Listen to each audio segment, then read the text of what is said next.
Welcome to MTG Ectoplasm, your home for spirits and spirit decks in the world of Magic the Gathering. On this episode, we had a listener email me. Thank you.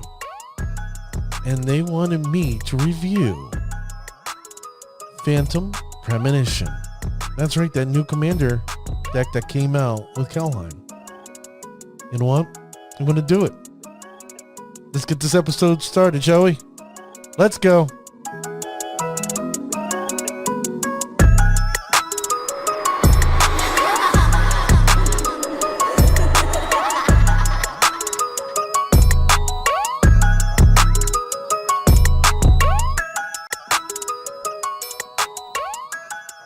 Well, thank you, ladies and gentlemen, for joining me on this episode of MTG Ectoplasm.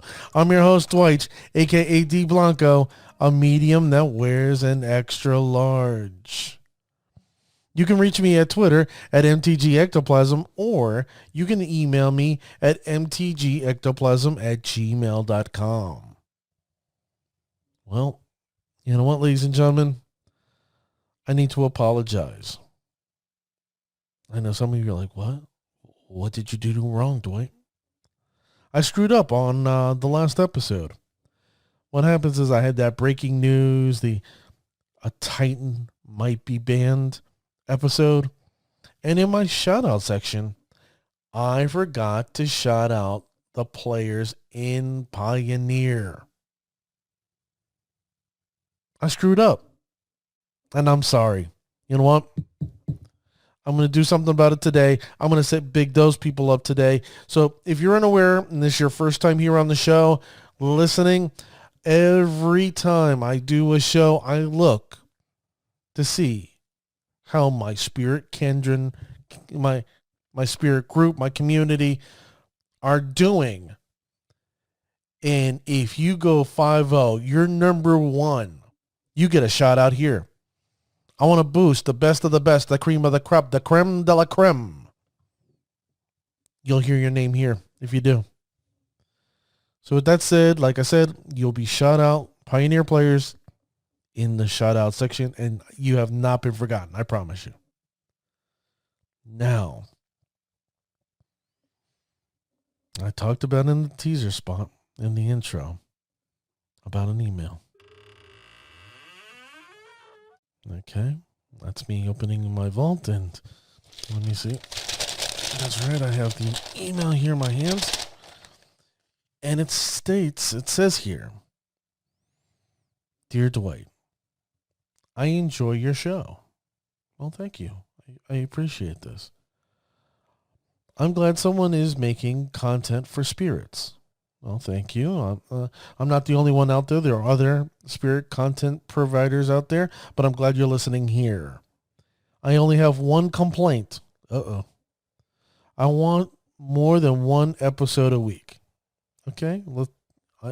I can't promise, but I'll try to work hard on it. All right? If I can make enough content, I'll definitely try. I'll definitely do my best. But remember, I should be coming out soon with MTGO content. So, who knows? You might see me or hear me more than once a week. Finally, could you review Phantasmal Premonition, the new commander deck released during Kaldheim? Thank you, Brennan of Orlando, Florida. You know, Brennan, thank you once again for sending me an email. And I appreciate you doing that thing, how much you like the show. And you know what I'm going to do?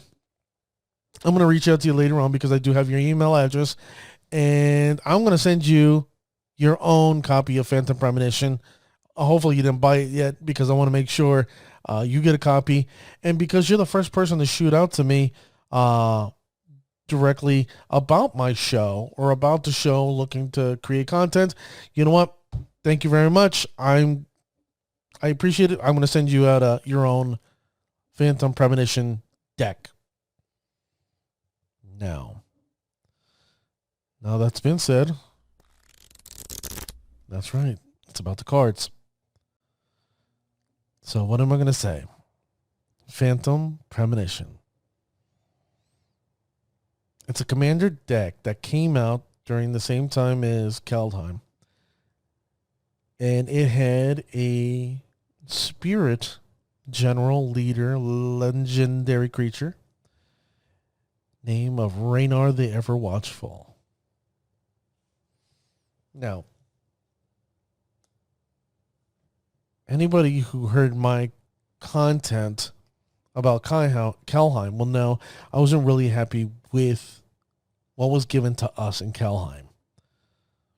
But it is what it is. This is a different thing we're working here because I'm looking at competitive play, not commander play. And what I'm going to tell you is that I opened the box, I saw what was in it, and I was like, okay, for $20, not bad.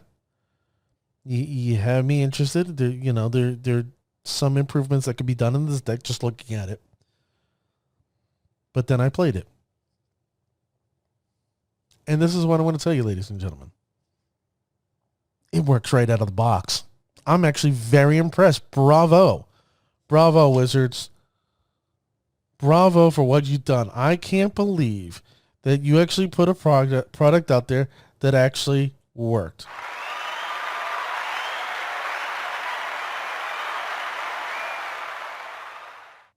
I couldn't believe it. It works exceptionally well. Like I said, there are a couple things that I ended up doing to the deck, but we're going to discuss that in a few. But hands down, if you're looking to play Commander and you don't have a Commander deck, and it's a Spirit Commander, okay, that's great for us, right? You may want to pick up this deck. It's fun. It's actually very, very fun. Now, let's talk about Raynor the Ever Watchful. Raynor the Ever Watchful is 2 generic, a white and a blue, a legendary creature, Spirit Warrior, a 2/3, flying and vigilance. Okay, this is, I would expect this from spirits, especially a 4-mana spirit. The next line says, the first card you foretell each turn costs 0 to foretell. Now, there was some confusion with this line of text when playing. And the confusion came in where it states each turn costs 0 to foretell. So what happens is that I don't believe I don't believe that Wizards actually put the phrasing on this correctly. Because unfortunately, I have a turn, your opponent has a turn. If it's a 4-player commander, 2 other opponents have a turn. Then they also have phases. They didn't state here. Well, it states here, the first card you foretell each turn costs 0 to foretell. They didn't say foretell on your turn. Now, unfortunately, that's where people were thinking that you could actually foretell on each opponent's turn. But the mechanic states that it can only be done at sorcery speed. So people thought Raynor was giving a special ability to the foretell mechanic so you could play it on each opponent's turn.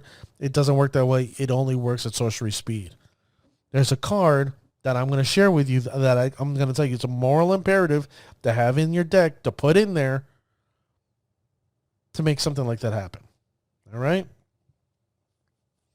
Now, the next line of text, it says, whenever you exile 1 or more cards from your hand and or permanents from the battlefield, create a 1/1 spirit creature token with flying. Okay. Now, you got to think, well, what works with this? Well, obviously the foretell mechanic, because what we're doing foretelling, the card goes into your exile. Another mechanic that works well with this is blinking and also suspend. Yeah. There's some pretty damn good, suspend cards out there that we could end up using. And by suspending it, we got a little 1/1 spirit. It's not that bad. I'm not going to complain, especially with the blinking ability. I think it works in our benefit. No, that's Raynor. And that's the slight of confusion that some players are out there are having with Raynor, the second land. But now that I explained it to you, hopefully, no more confusion. Now, there's 3 ways that we can go around this deck and improve it. Now, like I said, you can play it right out of the box. It works well. You'll like it.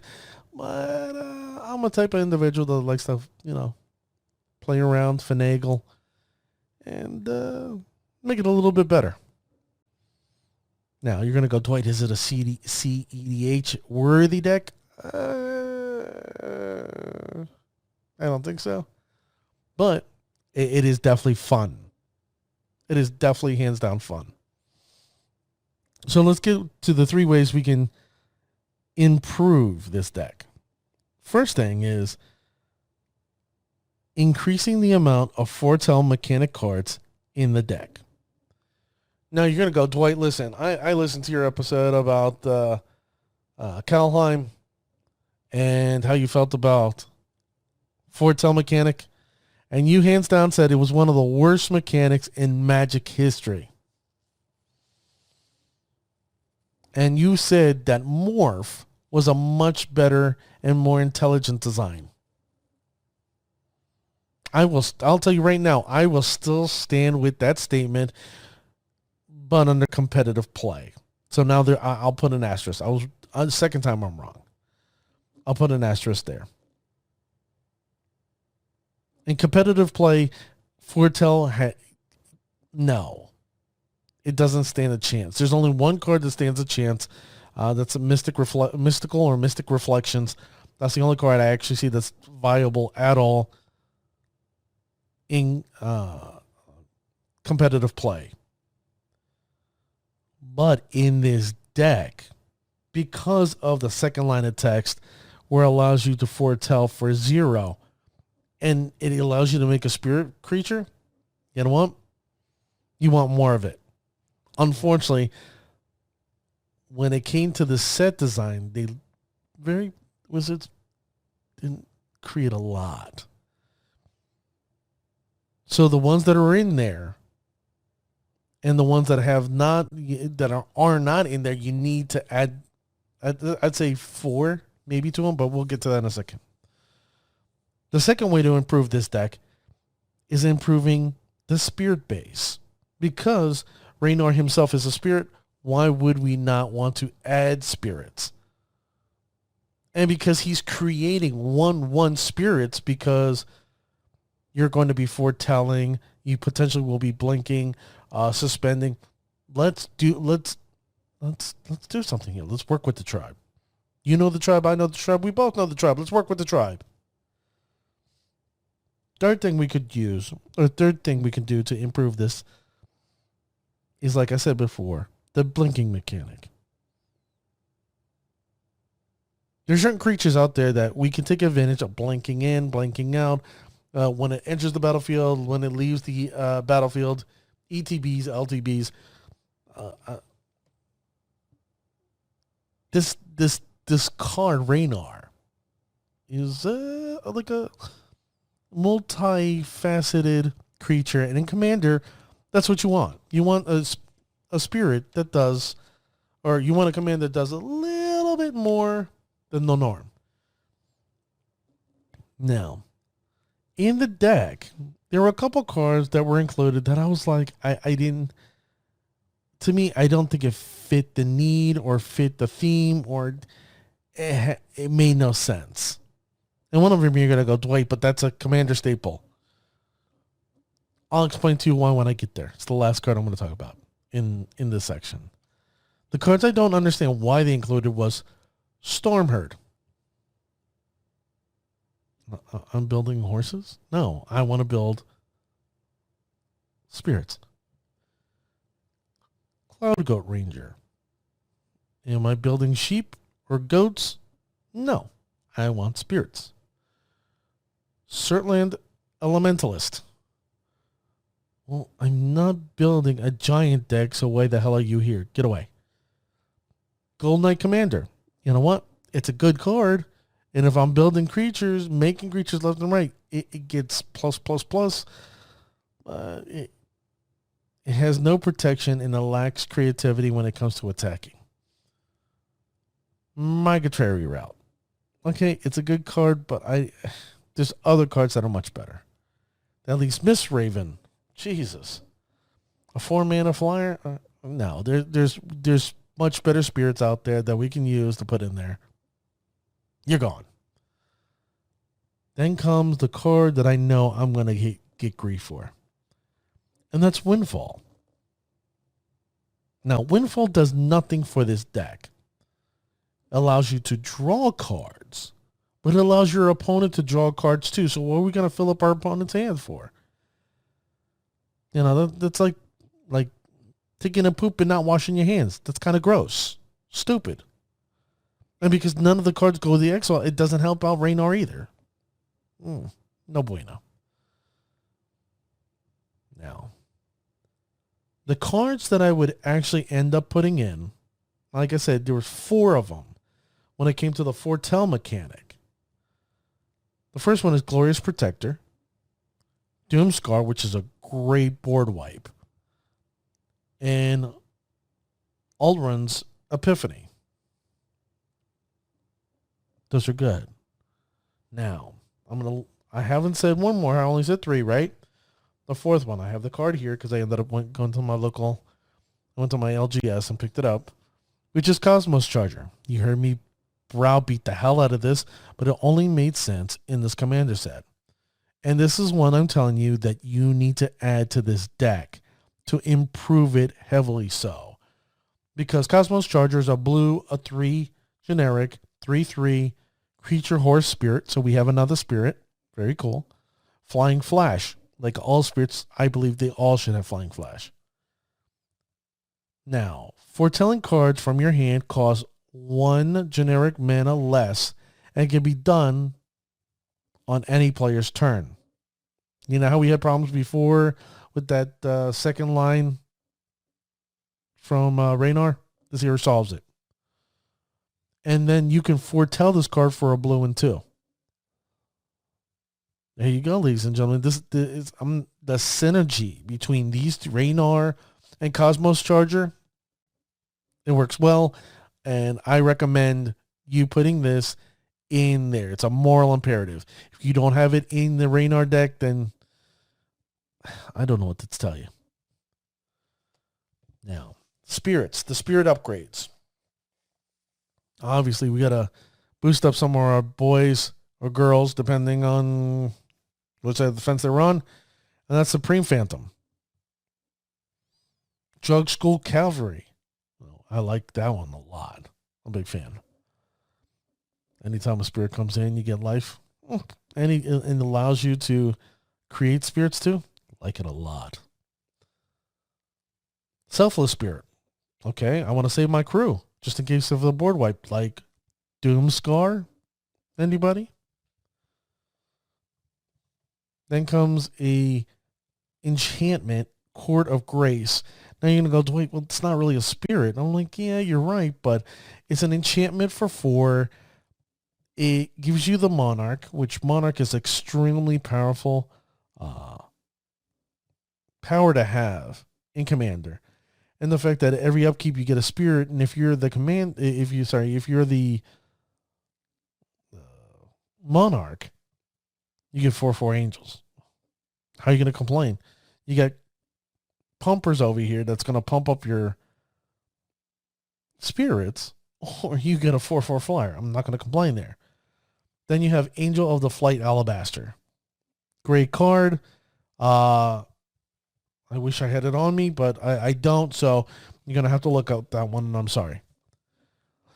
The next card, I think, the next set of cards, these are your blinking cards. So far, we've talked about 10 cards that I suggest put them in your deck, into this deck.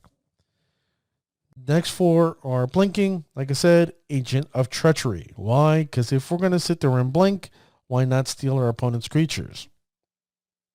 Then we have Archaeomancer. Archaeomancer comes into play. ETB.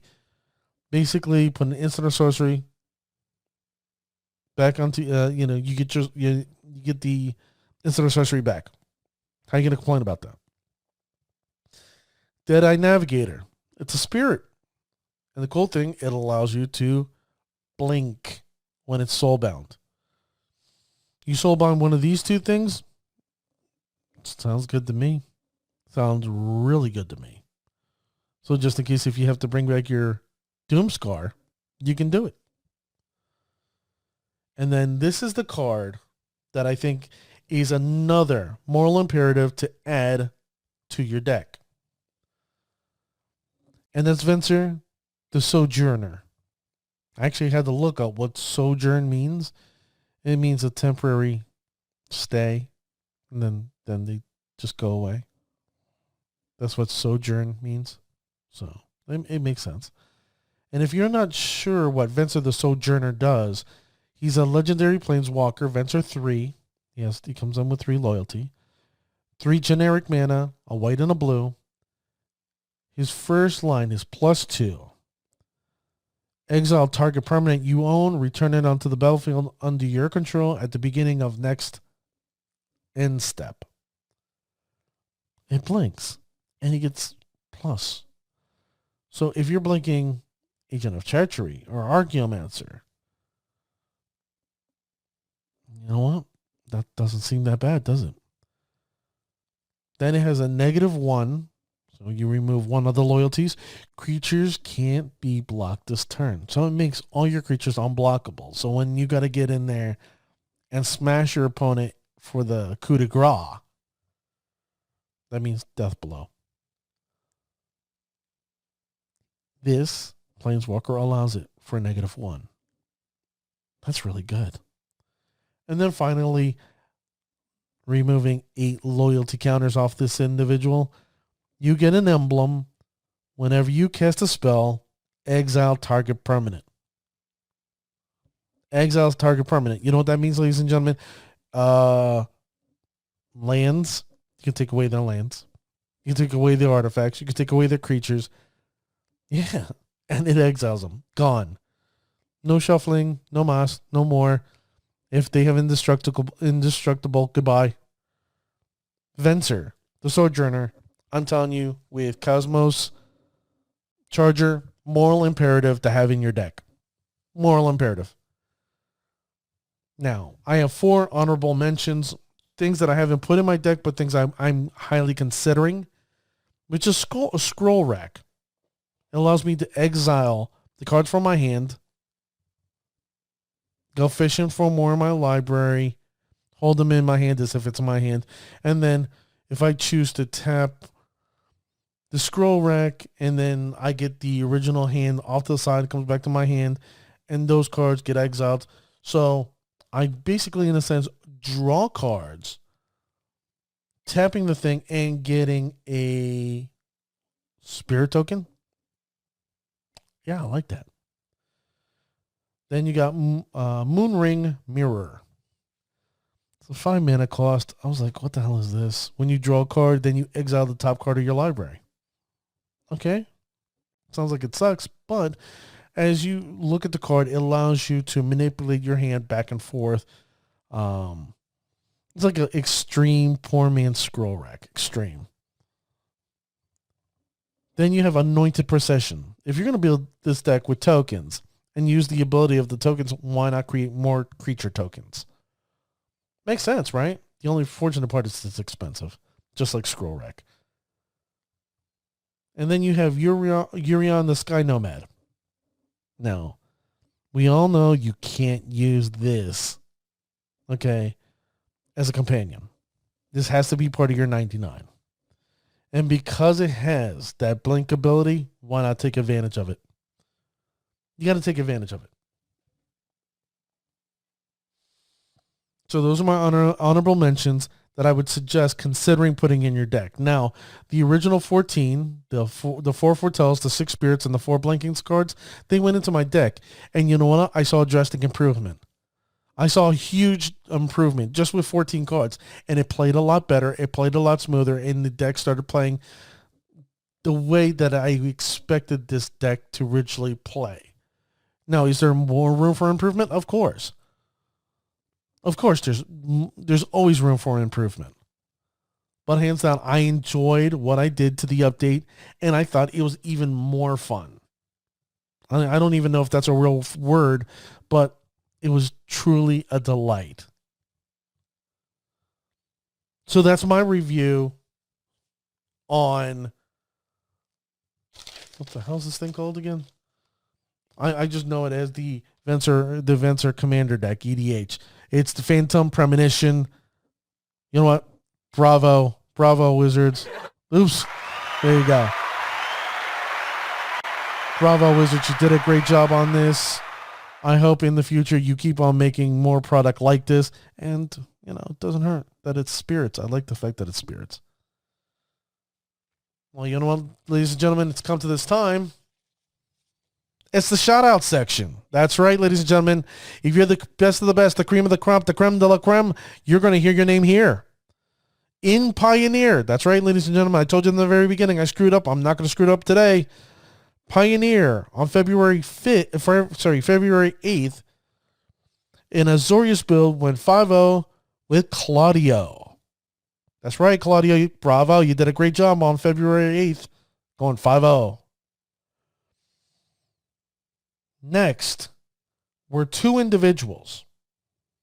They both went with an Azorius build 5-0 February 9th. One is Ken Sports Fan. Bravo, Ken. Good job. And another one, okay, I'm going to butcher this. I had to ask my wife, how do you pronounce this? Because we were both like, huh? And I think it's Guai Ninja or Ninja. Guai Ninja. It's GUAXINIINJA. Congratulations. That individual did a battle royale. Congratulations on your finish. Pioneer players, thank you for proving that Spirits is tough to beat in Pioneer. Now I have to go back to Modern. All right, there were two individuals. February 12th. These two individuals went 5-0. ACG 88 went 5-0 with a Bant build. And you know what? I like that build. There's something about it. I like it. I like the 8 line of the rhetoric. You'll hear me constantly say, that's one card I'll always point out. Big fan of. And then the other player that went 5-0 in Modern February 12th is Raging Pikey. Really unique name there. Raging Pikey. Now, what's cool about this individual's deck, they put two Teferi Time Ravelers and 2 Glasspool Mimics. I didn't expect that. I didn't see that coming. But you know what? Bravo. I like what you're doing there. It's something I might have to consider in the future. Well, you know what, ladies and gentlemen? It's come to that time. Yep. Sorry to say it. We're coming to the end of the show. Well, don't forget, you can reach out to me on Twitter at MTG Ectoplasm, or you can email me at mtgectoplasm@gmail.com. You saw what happened with Brennan. He shot me out, and I'm sending him Phantom Premonition. Who knows? I might send you out something. I may not send you out something, but I'll definitely tell you. If you send me an email or say something, I'm going to let you know that I heard it, and I'm going to respond to it. All right? Well, remember, ladies and gentlemen, do what you got to do. Be the best. Be the cream of the crop, the creme de la creme, and make sure you have your opponent saying, that's bullshit.